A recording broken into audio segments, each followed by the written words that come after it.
السلام عليكم، ازيكم يا حبايبي؟ عاملين ايه؟ اللهم صل وسلم على سيدنا محمد وعلى اله واصحابه اجمعين. احنا هنعمل النهارده يعني غدا خفيف وسريع. هعمل لكم بطاطس كروكيت.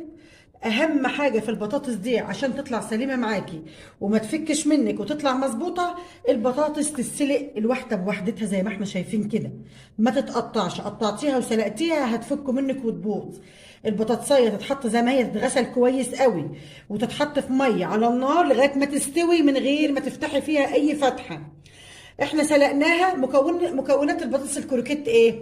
معانا بقسماط، ومعايا دقيق، ومعايا معلقتين نشا، ومعايا بهار، ومعايا بيضتين حتى عليهم فلفل اسمر وملح وخلطهم بيهم.